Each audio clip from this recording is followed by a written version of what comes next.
me introduce who's on the panel. First of all, I'm going to introduce Mayor Christopher Cabaldon. He's been mayor of West Sacramento since 1998. That's a pretty good record. 22 years. That's yeah.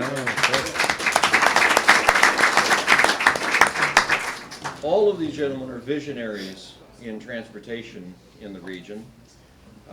West Sacramento has taken some significant steps forward with some leadership with the jump bikes and a number of other projects in town with VIA. We're very happy to have you here to discuss some of these topics tonight. We have Arlen Orchard from SMUD. He's currently the CEO and general manager of SMUD, was their attorney before, and he's nearing the point of his departure from SMUD, voluntarily, I might add. A 30-year career. Has also been very active and working on something called the Mobility Center here in the region, and I'm sure we'll be talking about that. And then we have Louis Stewart here from the city of Sacramento, but he's been lots of places in government and in the private sector. He also played basketball for Santa Clara. You might judge that from how far ahead he stands above the rest. My son played basketball, and as Coach often said, is you can't teach tall. So he had a good qualification there. But you've recently gotten a number of accolades and awards for the work you've been doing on innovation, previously and here. But he's the Chief Innovation Officer for the City of Sacramento. Also leader of something called the Sacramento Urban Technology Lab, and has some particular projects going on in transportation. So those are our panelists tonight. And I'm going to open with a very broad question. Since I've claimed you're all visionaries, let's talk about what your vision might be. Let's pretend it's 2030. And maybe we should be talking about more like 2050, but let's take 2030. For each of you, what's your vision like for our mobility system in this region down the road? What would you like to see? What are your hopes and aspirations? What do you see following on to some of the events that have gotten started? And let me begin with you, Mr. Mayor. All right. Well, thanks for having me. This is a complicated question for government, I think, because we have a lot of role to play in curating the system, but we don't run it. But we think we do, I mean, it is sometimes useful in a society to have a Wizard of Oz character that pretends that they are in charge of everything. But we struggle a lot with technological change in the mobility sector because so many of the most hoped for benefits that I might have in my city are emergent properties of a completely different system. And you don't get a little bit of them at a time. A shared electrified autonomous network that is 100% of my vehicle system provides all kinds of benefits. Some of what we already heard about, but many that we haven't. Certainly around safety and just the tens of thousands of people that die every year in traffic accidents, which you don't get. I don't get just by making YOLO bus autonomous. But also fundamentally, my ability to stop building so many parking structures, or to reduce the cost of a housing unit by $100,000 by removing that parking. I can't do it like with 1% market share more per year of autonomous. Right? I either can do it with all of it, or I can do it with none of it. If I want to shrink the lanes down and have fewer of them, and free up that land for either more housing developments, that's the theme of the moment, or for parks or for sidewalks or anything else, I can't do it for only a small portion. And so there's no evolution towards the benefits. And the challenge with that is, therefore, we can't program those benefits in the cost-benefit analysis, the risk analysis, and the political calculations of the moment. Which are necessary in order even to get the 1% and the 2% and the 5%. So we're in a real conundrum in terms of decision making around how as a society, but certainly even as a city, you either move from here to there, or even how you get towards there because I'm still having to build the same number of parking structures I built before, the same wide lanes, because as long as 20, 30, or 80 or 90% of people are still using that mode. So it's a real challenge for us to think of. We have plans for 2030, we have plans for 2050, but they're not really that useful. It's more, I found for our city, it's more useful to have many plans for many alternate futures for 2030, and to be prepared to make moves at any one moment where opportunities open, but also to try to maintain as many no regrets choices now that leave those open. But it is not simple, and I think the way that we often govern, and the way that even technologists and innovators and startups insist that we govern around this, isn't consistent with how this system works. Because we're Louis knows this, and actually so does Arlen, but I am not a fan of collaboration and joint planning for tackling complex problems. We are shocked. Complex problems like this one, and because if you came to me and said I have a great idea for a new storage technology, and my answer to you was, okay, let's get a group together where you will meet with all the current electricity storage companies, and once they agree to your plan, then we'll move forward with it. You'd laugh. You'd say that's not how innovation happens. I have to, if I'm trying to beat them. But in my system, it's no. Everybody has to agree. We all have to lock arm in arm in arm, and we have to plan and plan and plan and plan. And that isn't how that change is going to occur. So I can't give you a real answer. And in some sense, that's the right answer, is that there shouldn't be one. But also, I guess my greatest fear is that we are not building the capacity in government, except in a couple places, mine and Louis's as examples, where we're even really trying to get to that point where the technology and the societal and the physical infrastructure changes are all happening together. So, we see you around town on jump bikes and scooters. Yeah. Probably even used one to get here tonight.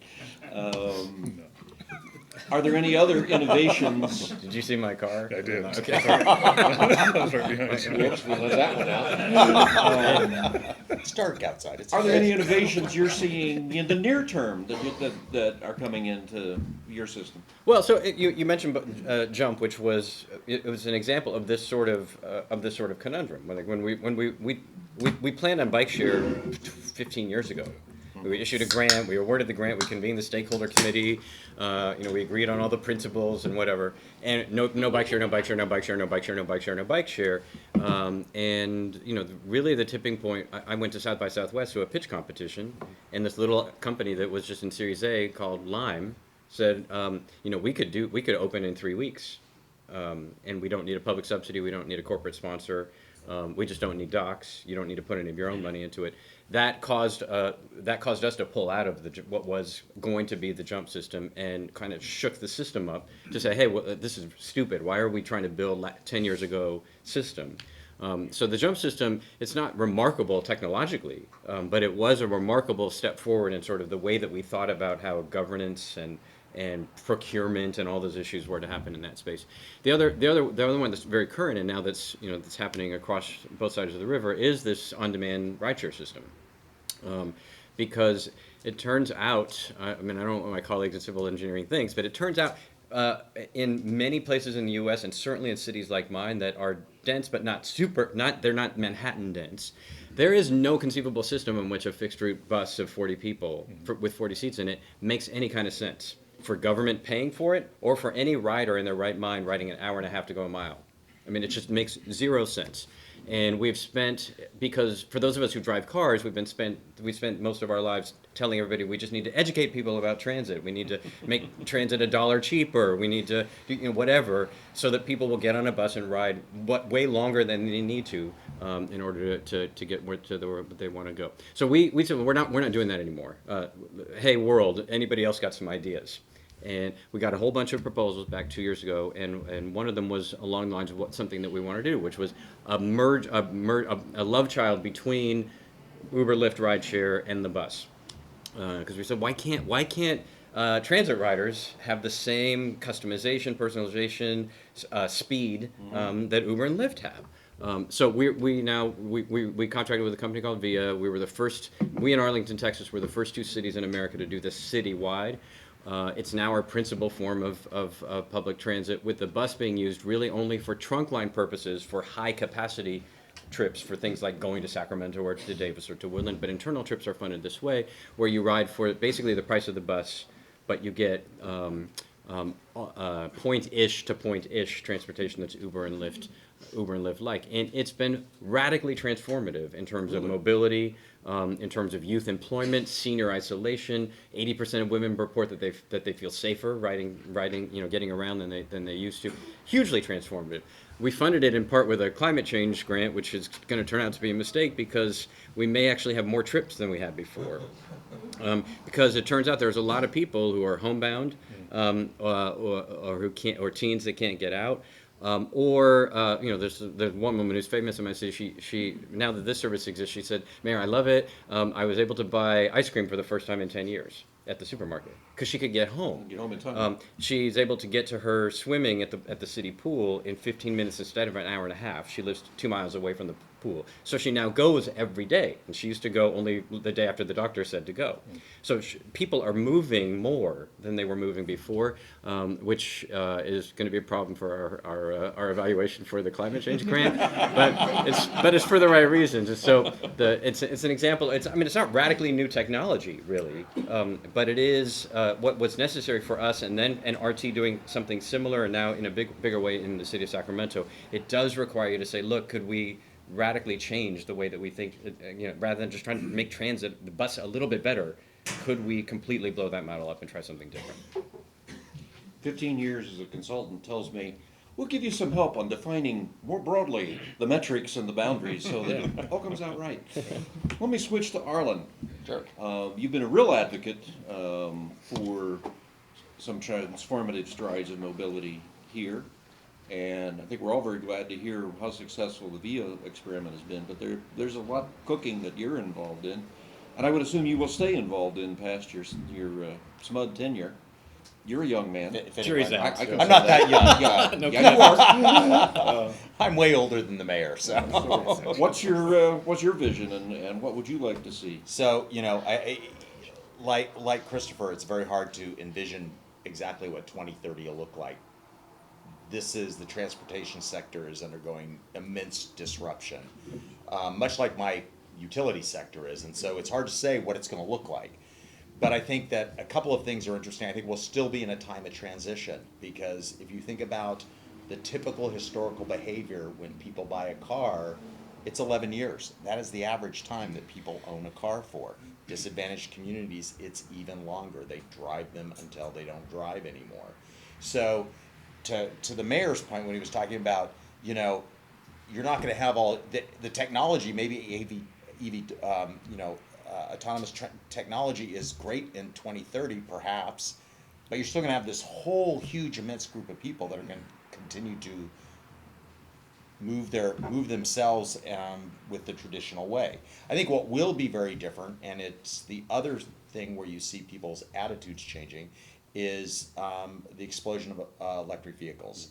2 years ago, there was a nationwide poll done that said, essentially, and I might have this wrong by a percentage or so don't hold me to it, but if you're looking for a car in the next couple of years, would you consider an electric vehicle? 2 years ago, 28%. Same question today, 49%. That is a huge shift in how people look at it. I think at the end of the day, people will look back 10 years from now and say, Tesla really turned the dime on how people view electric transportation, and has really driven, whatever you think about Elon Musk and his smoking dope on camera and all of that, every other major automotive company has followed suit now. So you've got 30 new models being released in the next couple of years. I just bought last summer an Audi e-tron, their first EV. It's a beautiful car. I've been an Audi driver for 10, 12 years. Best car I've ever driven, hands down. So the customer experience is really an incredible one. So I think you'll see a steady climb in that, and you'll see a real tipping point where the transition towards at least cleaner transportation is happening. It doesn't solve the problem of lowering vehicles, VMT. And I think that you actually will see go up, because as you have more business models that provide access to people who have historically not had transportation access, even if it is a really innovative program like the mayor is supporting, more people will be on the road. So at least in the short run, I actually see congestion getting worse over the next 10 or 12 years until you have a weeding out of this and just a natural transition as people get more comfortable moving away from their cars. What I am really excited about is, I think, is Sacramento, the Sacramento region's place in moving innovation forward. I think one of the things that is very exciting is the innovation ecosystem that has been growing rapidly in Sacramento and getting a lot of attention, not only in Northern California but nationwide. And so, with our partners like Sacramento State and the City of Sacramento and UC Davis and Los Rios Community College and Greater Sacramento Economic Council, we've taken the lead in setting up the California Mobility Center, which is really a center which is focused on accelerating the commercialization of new e-mobility technologies. And we're standing up a venture capital fund alongside it to help provide funding for startups. And I'm really excited about that because I think what it does is it provides the opportunity to create, and I know Christopher and I have talked about this, and certainly this is a vision of Stewart's, is making this region a testing bed for new innovation. The excitement about that isn't that you might get run over by the latest AV technology, but the excitement is that brings new opportunities for people in the region to see them first. It brings the opportunity to attract startups, and it gets the first opportunity for our region to really test out new technologies that will change people's lives. And the thing that I'm most excited about is we know that in disadvantaged communities, the equity issues we're facing in this society, a big chunk of that is access to transportation access that will allow you to get to healthcare, education, and jobs. So at the end of the day, the technology is really exciting, but I hope by 2030 we've solved some monumental problems around the social equity issues that are partly driven by transportation. So, and I think the thing I'm excited about, I think the California Mobility Center can help facilitate solutions in every one of those areas. Outstanding, thank you. So, Louis, you've been really also pushing a vision forward. Sacramento is an innovation hub, and a lot's going on that you've been working on electric vehicles, electric buses, Sure. battery companies, et cetera. What's your vision? What do you hope to see, and what are sort of the next steps along your path of magnificent accomplishment? So, look, I am not your typical government person. So when I hear the mayor say the best answer is no answer, I'm like, come on, give him something. And actually, that's actually what drives me, because I actually watch his leadership here in West Sac. I watch what's happening in Sacramento. I watch what's happening kind of everywhere. And the pride in Sacramento region is super important right now. If we all kind of get behind it, 2030 actually looks very different. So when I look at what the developers are doing downtown and developing units in downtown Sacramento, that very limited parking. So parking's changing. Still building parking garages, which is not fun, but I'm looking at those as potential places where you can charge autonomous cars, you can charge autonomous pods, you can start changing it into urban farming and doing some different things. So I'm looking way far out. And so for me, what 2030 looks like is no cars in the rail yards, no cars in Old Sac, no cars in a few other places. We actually have Ollie, we have autonomous pods, we have some other things that actually are getting across the bridge into West Sac, getting out to Sac State. The coolest thing would be actually to see a fleet of autonomous pods going along the causeway to cut down extra traffic out to Davis. So for me, we're starting to truly look at what if and solving real world problems, because mobility is the key to the health and wealth of all the citizens in the region. And so the more we can actually play and push the envelope, take leadership from these guys and the mayor and what GSAC's doing, it's critical to pushing the region forward. So in 2030, you have RT sitting at the table, and they've actually taken over operations of fleet vehicles, of fleet autonomous vehicles, because they've actually added it to what they're doing. Same with YOLO Bus, same with E-Trans and Elk Grove. So all these systems are now connected and talking. the city's actually taken a stance to make it at the connected piece in. A lot of the autonomous companies say they don't need to be connected to anything. And it's probably in our best interest to know where they are and what they're doing. So really, 2030, we're a whole lot closer to a truly connected society, connected, autonomous, safe, and electric.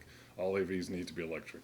It's just one of those things that we need to move towards. So if it's wireless charging, if it's piezoelectric on the freeways, whatever it is, there's a way to get there.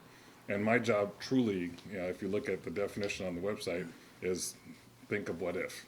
And then the thing is to go challenge, City Hall. A lot of times that doesn't go well.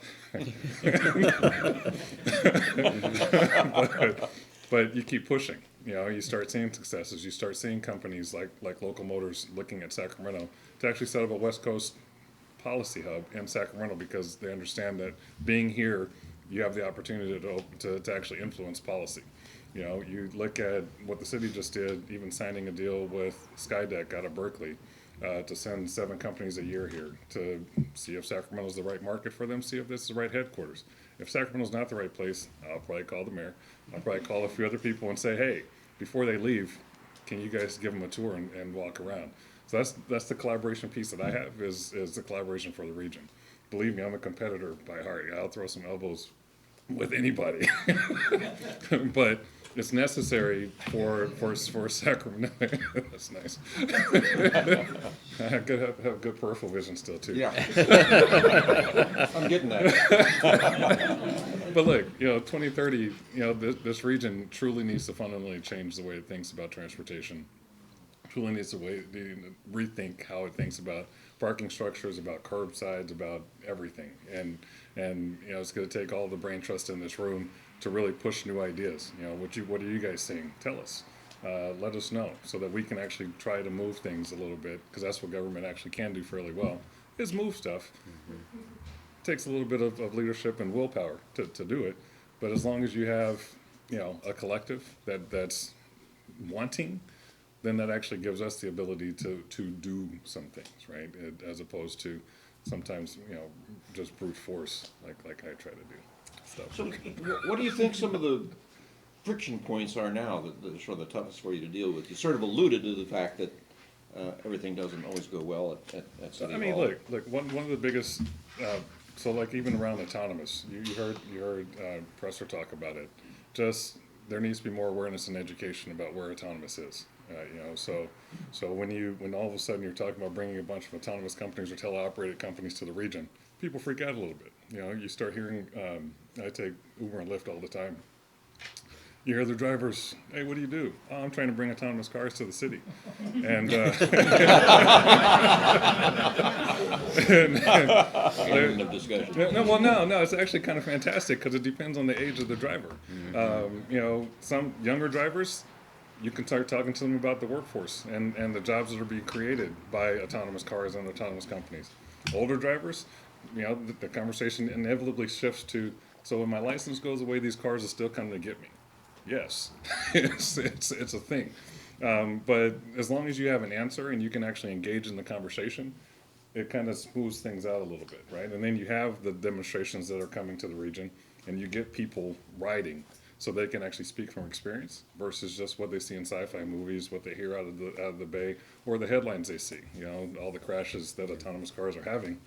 I mean, down in Phoenix, people are attacking the cars with knives and shooting at the cars because Google's just out there driving. There's no education that's going on, so they just see the cars and there's some rage. Anyway, we don't want that here. We literally talk to the companies. And we send them the headlines, and we say, we do not want this in Sacramento.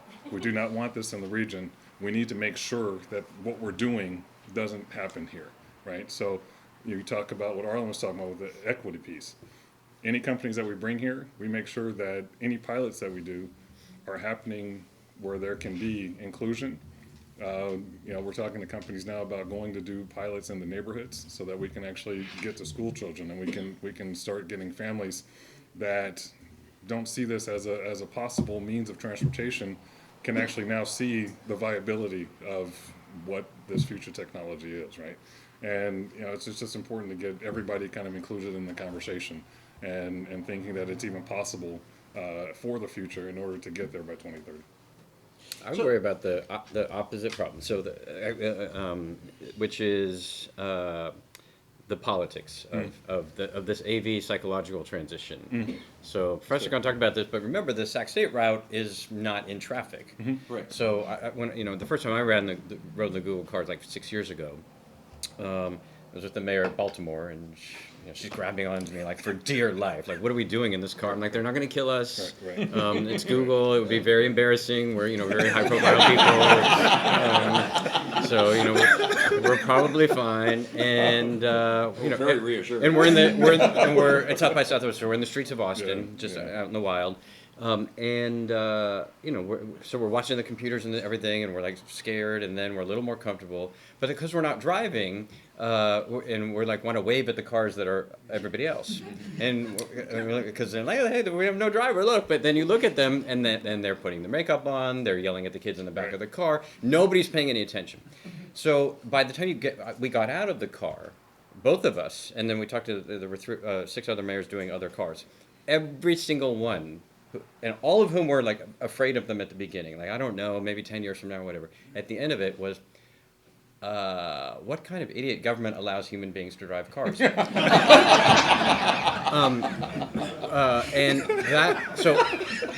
it's funny and it's true, but as an elected official, that is terrifying, because what that means is it's not what we've been talking about, which is, we'll have between now and 2030, we'll have a steady rise in the use of autonomy. No, there's a very possible outcome, which is that the psychological and political change is almost instantaneous, which our systems and our governments are not prepared for, right?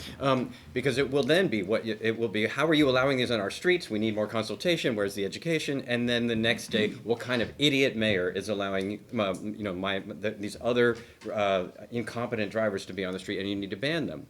And especially in California, where we're used to government telling us what to do. More than elsewhere. So this challenge is it's not one technologists are thinking about, but it's definitely one that those of us who depend on the public not being at least completely, utterly outraged need to pay attention to. Yeah. So let me take this one step further. What kind of infrastructure, whether that's regulation, incentives, or physical infrastructure, might come along with a transformative mobility system arising here? We've talked about autonomous vehicles. What's the thought about, sometimes they get lost. And believe me, I don't want to take just the Google Maps and have them responsible for taking me to the right location. I've had more than one experience where I wound up on the other side of the city than where I was trying to get to. But I mean, is that a system of almost like cell towers along the way that's keeping track of this and keeping them online? If you're trying to follow sidewalks as your guide for staying on the roadway, some people don't have sidewalks. Right. Another one is the whole charging system. I mean, we talk a lot about 49% of people want EVs, but are we converting from road rage into charger rage? Because people sometimes are not courteous about getting off the charger and letting other people use it. Are we talking about a future where we're growing, the infrastructure we have now, which is about 1,000 chargers within a 25-mile range of Sacramento City Hall, to 2,000, 5,000, 10,000? Or are we talking about, people really would like fast chargers more, but that requires one heck of a system from the electric utility to back up if you're going to be charging 4 to 6 cars in the equivalent of a filling station, and you're trying to get it done in 5 to 10 minutes. That's a lot of power. So any infrastructure things here that we can see that are out there, and really that's sometimes where the opportunities for entrepreneurs come from, is how you do that. Arlen? I'll jump on that because we've been doing a lot of thinking about that, and it's the issue of charging is, as a electric utility, I'm very interested in the new revenues coming from sales associated with electric vehicles. And I'm also a little terrified, quite frankly, of how they're charged.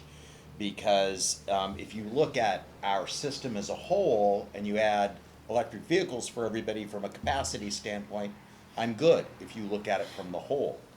Where it starts to get challenging is at the neighborhood level, where you have 10 or 12 homes served by a single transformer. You have 3 Teslas charging, you could blow that transformer. We've looked at the potential impact if there's unmanaged charging, meaning people charge when they want, whenever they want, and however they want. It's billions of dollars for us, and we're not that huge of a utility. Starting in 2026, it's an additional $50 million a year to manage that unmanaged. So we're very interested in how do you effectively manage charging going forward. And I think there are some very big business opportunities around managed charging as a business model, and we're looking at that. So, for example, there are times of the year, spring and fall, when I actually don't want people charging at night. I want them charging midday in California when it's a mild, sunny day, and we have so much solar on the system that we're either turning off, turning down huge solar fields and paying them for not producing, or California has this, we do this thing called negative pricing, where California pays hundreds of millions of dollars to Nevada to take the excess generation during the middle of the day, which then gets passed on to all of you and me as a consumer. So the idea that you can maybe use them as a battery to soak up that free energy during those times of the day makes managed charging even more important. If you look at where charging is largely going to happen, it is more likely than not going to be at home or at the workplace. Mm-hmm. So that's good news for us, because that means it's much more manageable over time. But there's still a lot of challenges around that. Charging companies and utility companies are very proprietary on their information.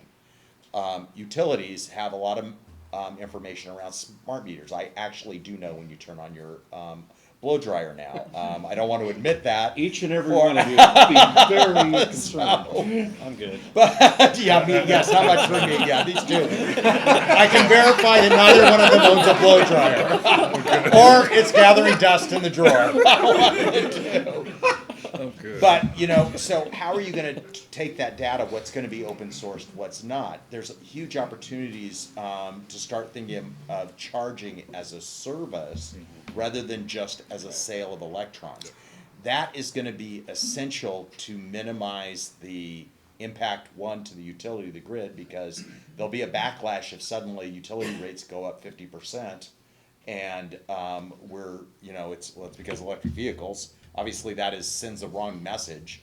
You want to do it with a carrot rather than a stick. So, what rewards can you give people for letting you manage their charging, with the idea that it's an exchange? So, I guarantee your car will be where you need it to be at the time you need it, but I get to decide it at night who starts, who finishes first, etc.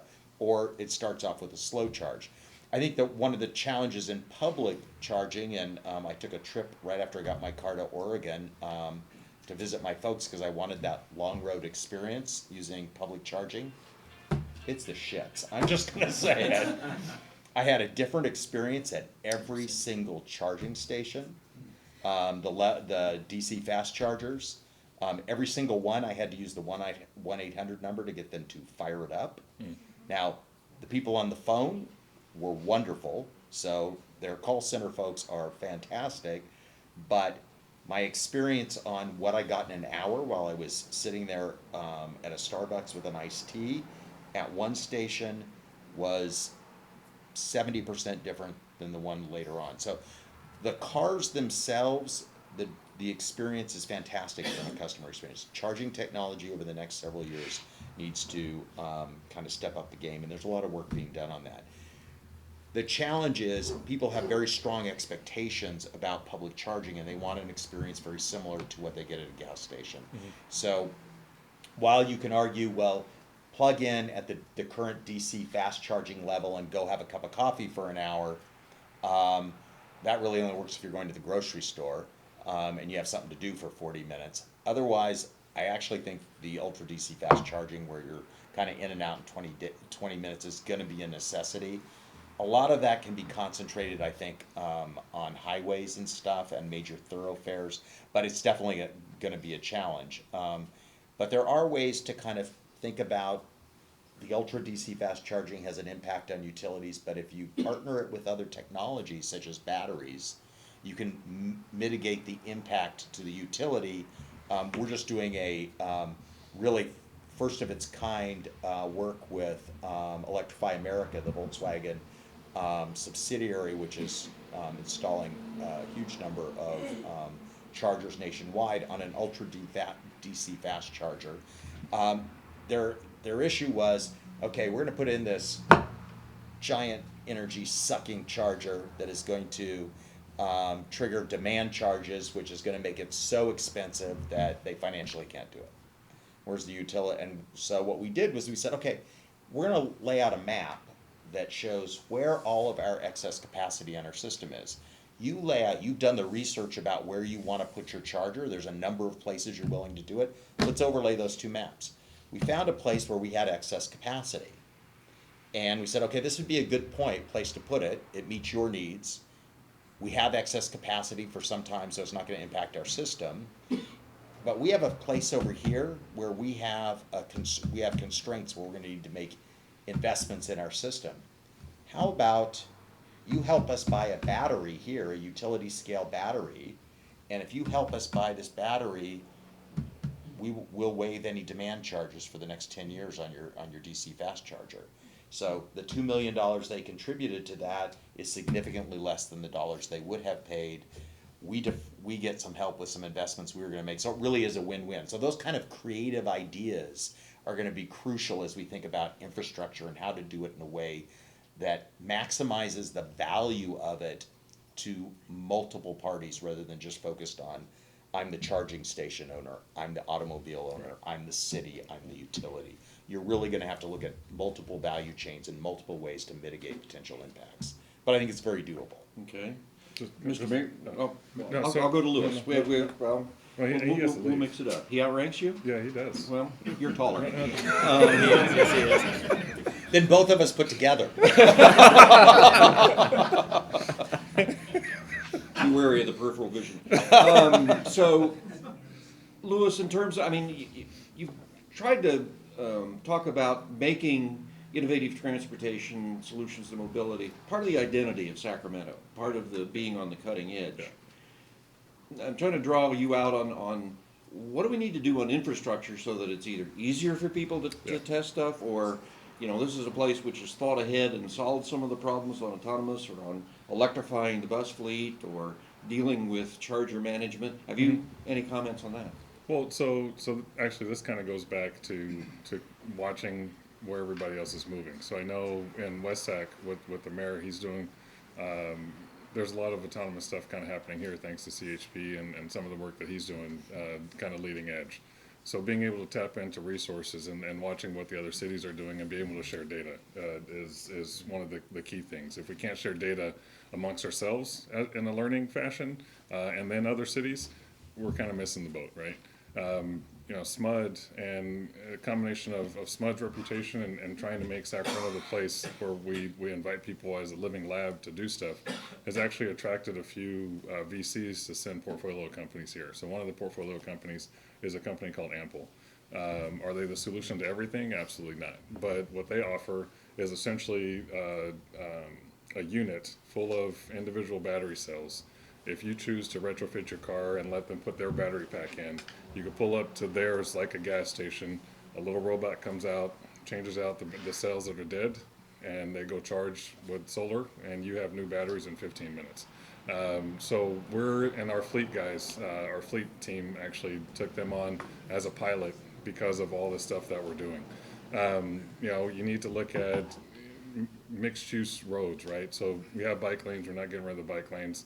What can we do with some to repurpose some of the parking? So like the auto pods that I was talking about earlier, they take up about the width of a bike lane. So in certain areas we have bike lanes and we have these auto pods rolling. So we have to actually relook at how our roads are laid out and just start making the incremental changes that the mayor was talking about, so that people get used to it. You know, there's cities like Peachtree Corners, Georgia, where their whole thing, they jumped all the way in. They're calling themselves the city of the future. And so if you go there, you see Ollie, you see the Autopod, you see 5G, you see everything already just happening, because they've decided as a city they're all in to all this, right? And they're partnering with universities. They're doing some other cool stuff. And oddly enough, they're actually working with a lot of the companies that are looking at Sacramento. And that's why I keep hearing about Peachtree Corners, Georgia, because they're coming back and saying, hey, Louis, you need to go out there. We have this thing. Hey, Louis, you need to go out there. You know, but what it's also doing, because we're in the conversation, is it's bringing stuff to us, right? And so really for the infrastructure stuff, there is a little reluctance to, you know, all of a sudden start retrofitting, you know, light poles with a whole bunch of cool connected stuff and traffic lights and whatever. But that is where this is all going. And you know, there's not enough dollars. And so a lot of the models that we look at is in partnership. So, you know, in exchange for data, hey, come test out your stuff, you know, put your stuff in the roads, put your stuff in the lights, collect the data, share the data with us. No charge. You know, we get a cool technology. They actually get to develop their technology even more, and then they actually sell it as a solution to other cities.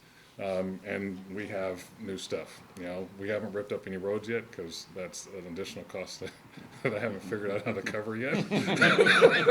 So let me just, Yeah. I know, Chris, you've got to get going, but you want to say a final comment on this topic or anything else we've discussed? Yeah, well, I think, and part of the answer is what Louis said was describing earlier, and that which is not unique, but we definitely have a competitive advantage in this space, which is that the urban core of Sacramento has you know, some of the largest infill development areas in the country. All you know, which provide the opportunity for let's just go all in. Whether it's in the rail yards or the river district or the bridge district or elsewhere, we've got a lot of those opportunities, and I absolutely agree with them. That's our best place to get beyond the in between here and there problem, right, in terms of how do we prepare for the future, and so you can make the infrastructure, and just, if you have the resolve, which I think both they and we are struggling with, do we really have the resolve to say, no, we really mean this, no privately driven cars in this zone or not? But that's our biggest chance in order to leverage that forward, because it's also a lot of that's still cheaper than also, right, in terms of the total infrastructure cost. So I think that's a big possibility. I mean, we're grappling with. I chair the transportation committee for SACOG, and we're grappling with the electric infrastructure piece. Not time of day as much as just the number. Yeah. Like, we can't be everywhere, and you know, the models that we were doing when we were trying to figure out what's our deployment plan. It's like it's way beyond our capacity to do this. Right. And I remember asking, it's like, well, what if we what's your assumption on how many on what's the range of these vehicles? And what if it wasn't 40 miles? I mean, because is it really the public sector's responsibility to deploy charging infrastructure that assumes low levels of capacity in the vehicles?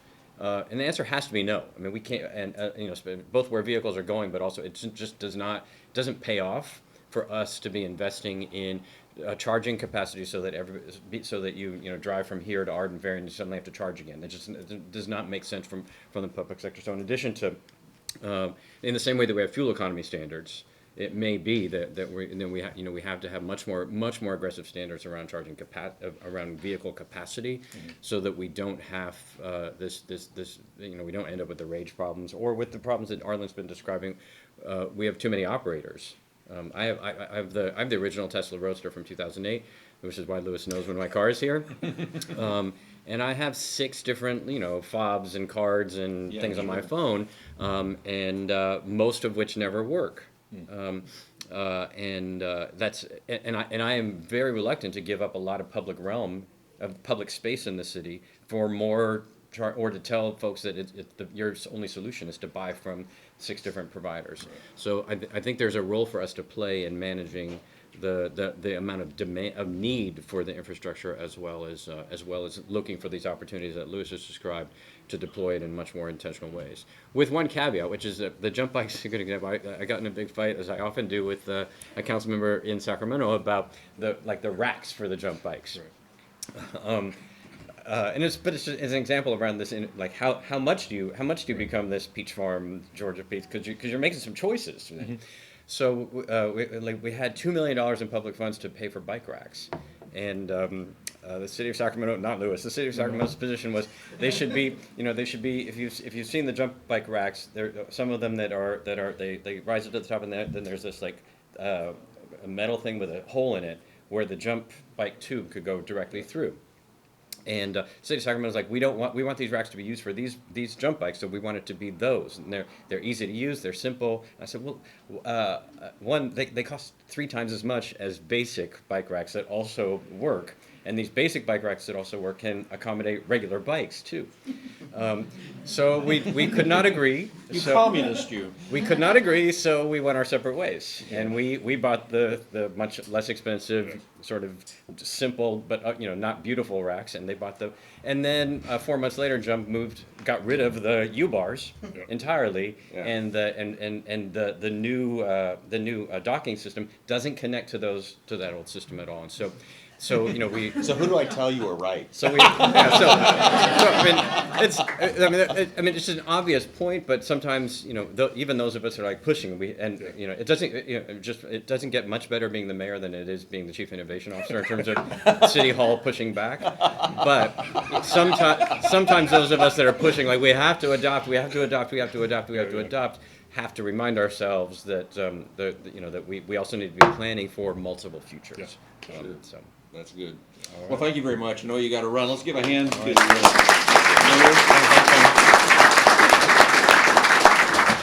So let's open up to some questions to finish off the evening here. But one thing that I got out of the discussion, which was very good, some clear ideas on what you as entrepreneurs out there might find as business opportunities. The interconnectivity, what you do with the data, some innovations on charging, standardizing, how we create a better, simpler infrastructure. All of this needs to be in your thinking as to how you might be able to contribute and how that could lead to a good established business for you. So what other questions we have, Guy? So in the last, Arlen, Yep. last several years there's been talk about vehicle to grid, very common, but more exciting now, to some of the folks of us in the PG&E territory, vehicle to home, sort of very related. Can you talk a little bit about vehicle to home? Sure. I think that there are opportunities, and the technology isn't there yet, I think, to make it as seamless as it can be. But when you think about it, the vehicle is just a battery. Mm-hmm. An electric vehicle is just a battery. So just as you decide to do a Tesla wall, you should be able to use your vehicle to do that. I'm not sure where the automotive companies are around warranties. For a while, they were very resistant to the V2G, vehicle to grid or vehicle to home concept. You'd void your warranty. I think they're coming around because they're recognizing that when you look at any of these technologies, and this is where there's big opportunities, is oftentimes if I'm a company that I've got this technology, I'm focused on this one value stream. And often the opportunity is around identifying new value streams associated with that. So I think there is a big role potentially in resiliency when you look at vehicles. There's a lot of folks talking about, right now rooftop solar is a solution to the resiliency issues. I suppose that's true if the sun is shining. But when the power grid goes down, those get disconnected also. So what technology do you need to make the linkage between that? I think the vehicle to grid is a really interesting concept. And you can even think about it maybe more holistically than just it's my vehicle to my home. Think about almost treating it as a microgrid in a neighborhood, and it's very much the blockchain concept of being able to say, okay, I'm now selling electrons to my neighbor from my rooftop solar, or I'm selling electrons to my neighbor because I'm not going to drive my car today, and I'll charge later tonight when it's cheaper. Those are the kinds of things. Now, the challenge is it's got to be automated because it's so complicated, nobody can do it on their own right now. So the technology, the platforms that will facilitate that kind of contractual and accounting type transactions that need to occur. Flowing the electrons is the easy part. It's all the other stuff that goes along with it. So as a follow-up, are there opportunities for entrepreneurs and experimenters to participate, or where would you suggest that they might consider looking at? There's a huge amount of investment going into startups that are working on these very issues right now. A lot of them are looking at, in fact, I think Steve Wesley's, the Wesley Group is a venture capital firm out of Palo Alto, and they introduced me to a company that is actually looking at managed charging, but with an idea to evolving it to a platform that will support V2G and V2Home. So it's kind of in that nascent stage right now, but I think it's going to come along fairly quickly because I think there's a clear value proposition for that. But, you know, I hesitate to talk about how fast something's going to happen because every time I've said it's going to be 5 years, it's 3 years. So I always say how long it's going to be, and I just deduct 2. It's just like I went very skeptical on the autonomous transportation until I was in Shenzhen, China, which is kind of their Silicon Valley, and had the opportunity for a demonstration. And there is no traffic in California that's as bad as China, where you know people the rules are suggestions. And I got to tell you, I have never been so impressed with the experience I had, including going down very narrow roads where at one point we literally had 6 inches on either side of the car, and it got us through it. I mean, I would have been, if I were the driver, my hands would have been sweating. I would have said, screw this, I'm backing up and getting out of here. But we got through it. I mean, somebody rode their bike right in front of us. It stopped.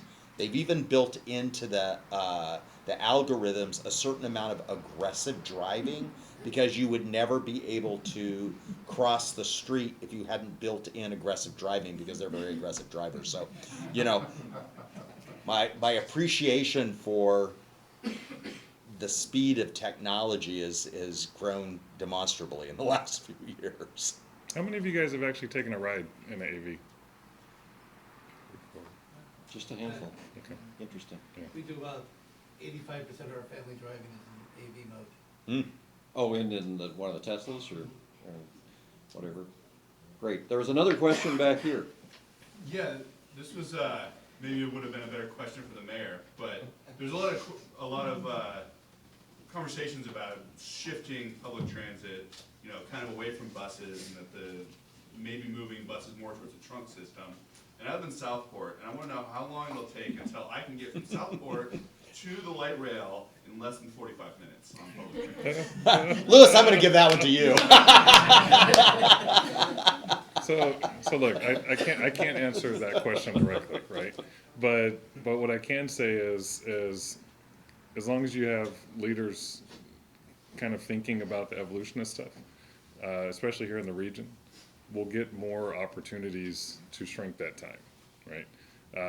If we're not even talking about it, it's going to be never. You know, it actually may increase because traffic will increase, right? So you know, I think keep asking that question, but also keep watching what's happening. We'll take in little bites at things, and I think over the next couple of years, hopefully, in my mind, next couple of months, you'll see some different stuff kind of appear in Sacramento that we're trying out, just to see how it actually shrinks time, you know, with bus to light rail, bus to, I mean, so really the way we talk about AV is really augmenting the public transportation system. So will it cross the river? I would love for it to, and that's why I need to stay friends with him. So. Follow up to that question, so I'm from CleanStart, we kind of like all transportation modes, but I didn't hear you guys talk about urban air mobility or the benefits of aviation Yep. because it doesn't contribute to Yep. VMTs. Yep. So, look, I have, used to work for the Gov's office, used to work for GoBiz. Worked with Lockheed, worked with Lockheed, Northrop, all those guys, but then I went over to Lawrence Livermore Labs. And at Lawrence Livermore Labs, they showed me this whole system that they've developed around air tunnels. And, you know, that really opened my mind to the possibility of air mobility. And then 2 years ago at CES, you know, Uber starts talking about their air taxis. Then you start hearing about companies buying rooftops so that these drones can land. And then this year, Uber changed their partnership, and now they're with Hyundai. And they're talking about by 2023, air taxis are a viable option. You look at them, and you wonder why not. But then the other side of it is, you know, everybody's been scared about the autonomous cars and equity. For me, it's actually the drones and equity, because it's going to be more expensive to ride in an air taxi than it will be in an AV. And so then you actually start getting to this place of more disparity when it comes to mobility, but it actually does free up traffic. So you're trying to figure out, you know, you have to balance it. But yeah, go ahead. Can I challenge you on that it's more expensive? Because if you have a zero emissions aviation vehicle, It's aircraft, it should be actually very, it should very be. low cost. It should be, but I don't know that the companies will treat it that way, you know, because they're right now comparing the price to helicopter, and so if that's where their pricing model is, then it's That's not gonna Yeah. work. well. No, I'm just saying I think- that's what you hear out there, and when you're at CES and stuff like that. But yeah, I think one of the things that's interesting, though, is I think you heard the mayor and Stuart talk about the complexity of where you have this mixed system for a number of years, where you've got people still driving their car, and you've got AVs being introduced on the road, and you can't redesign your roads because you Right. still got 80% of your people in a car. In some ways, you eliminate a lot of that complexity by going to the air, and it's exclusively AV. So if you look at the all-in cost of having to redo roads and stuff, it may be the more economic solution, but I do agree with Stuart that you have to be very careful that it doesn't get portrayed as something that is available only to the rich, because then we're not really addressing what we really need to do. Because to me, this is never about technology that's cool. It's about what does it do for people, and it has to do something for everybody in my mind. Well, look out for a company called Airpool, sort of the equivalent of carpooling. So we know that's out there. oh, it's coming. It is coming. It you know, and honestly, you see just the evolution of the Uber Bell concept to the Uber Hyundai concept. And the Uber Bell concept was essentially like an Airbus. You had 10 passengers, just a big drone. And then you saw the stuff this year at Consumer Electronics Show, and you're like, oh, I might actually ride that. That actually looks fairly comfortable, and I wouldn't be sitting in traffic. So, Causeway on Friday, see, 5 o'clock. yeah. All right, another question? This would kind of go to both of you guys. As we know, like from San Francisco and other places, TNC, Uber, Lyft ridership is causing increases in congestion, increases in VMT.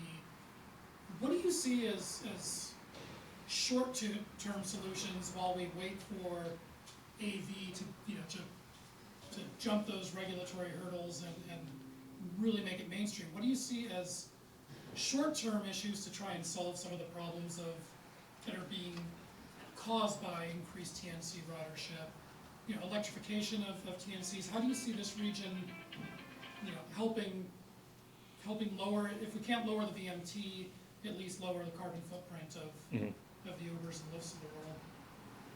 You want to jump in first? Yeah, I'll just say that I think the VMT issue is very, very difficult, because at the end of the day, it's the customer experience that matters. Yep. So part of the customer experience can be driven by cost. You may have no choice but to use. But if you look at ridership and who rides on public transit, there's a pretty clear demarcation from a socioeconomic standpoint. So, convenience is important. The comfort is important. How long it takes me to get someplace, 45 minutes, I think you said. is important to people. So they're still going to make their decisions based on a multiple different things centered on the customer experience. So lowering the VMT is very much more difficult. I think a drive towards electrification, at least in the short run, is an easier strategy to pursue. I know we've done we're testing this with Uber, and we've been doing it for about a year and a half, which is, as a utility, we actually have partnered with Uber to pay their electric drivers a premium over what they make if they drive a gas-fired, and their fuel source is a lot cheaper because we also give them a discount on the electricity that they charge in that vehicle because they're participating in the program. It's not just about Uber doing it. For us, it was also about getting more passengers in electric vehicles so that they could have the experience of being in an electric vehicle. And a couple of these cars that are running around Sacramento in this program are Teslas. So it's a good experience for the consumer, so that when they make their next choice, they're going to go to an electric vehicle. Last I had heard, the participation in that program was a lot lower than they had hoped for. Yeah, it is a lot has it lower. picked up? It's a lot lower because you're not seeing, again, you're not seeing these huge numbers of electric vehicles, partly because right now there's a very limited number of models out there. If you think about the early electric vehicles, you have to ask yourself, why were they all so damn ugly? I'm sorry if anybody bought one, but they were compliance vehicles. The auto manufacturers made them to meet the standards by the state, and that was the whole focus. They didn't really care if they sold, they gave them away for practically nothing. Now with the interest, and Tesla's really been the one that's kind of been the game changer, you're seeing lots of sexy electric vehicles coming out. So I think that, and in the next few years, you're going to see them in a whole host of price ranges to meet the needs of families, et cetera. So I think you will see a change over the next 5 years in that, and I think that'll be a natural progression then to Uber and Lyft drivers. And the other thing that I noticed went up in Portland, and I think Seattle has it as well. Uber and Lyft, I'm not sure if both of them do, but at least one of them has a green mode, where in your app you can actually select only green vehicles as well. One more question, and we need to get going. So Fareed? First of all, for Arlen, I just, for everybody, it's like, it would be great to have some kind of mobile charger that's in the front of the Tesla and can actually charge as well as actually stops without really looking for a plug or whatever. That kind of technology will exist one day. It will solve a lot of problems. So the question I have, and we talked with Louis also, I think this area is a very wonderful area for startups to come, actually because of the pricing and all that kind of stuff to flourish.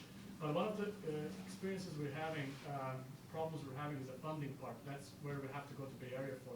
So my question is to you is that it's not doing anything about funding, or is there some kind of money allocated, or same Sacramento, like allocated for super innovative stuff that can be invented here, also tested here, and then go to the world from here?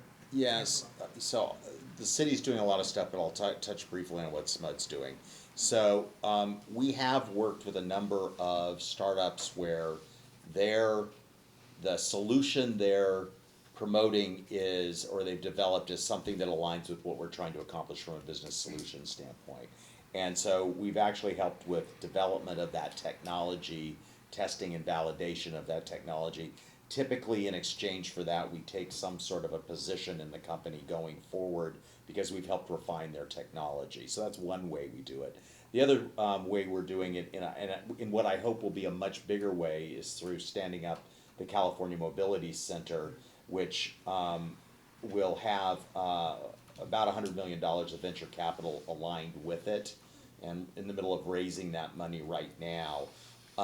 So I think that will create more of an opportunity for folks in the mobility space to have the Mobility Center is intended to be a wraparound service for startups to get them engineering help, prototyping help, align them with their workforce needs, testing and validation, et cetera, and to collaboratively work with folks like the city on how do you create a testing environment if it's a road, something that needs to be done.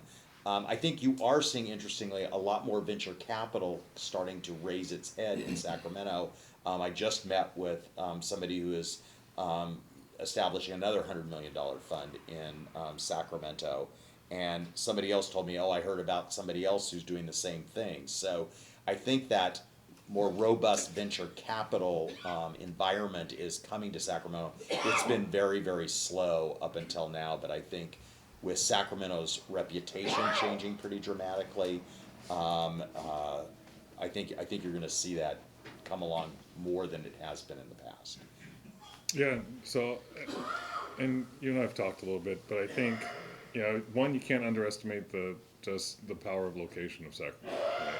So I understand that it has taken a while for VC to pay attention to what's happening in Sacramento, but now that we have been changing the story about what the region is, how we act, those kind of things, and getting more sophisticated in those conversations, VCs are looking at Sacramento way differently, right? So now they're starting to send companies. Now they're actually here looking around to actually see what the ecosystem looks like. So you will start seeing a rise in different funds and just different people, even folks from the Bay, just looking to spend money in Sacramento.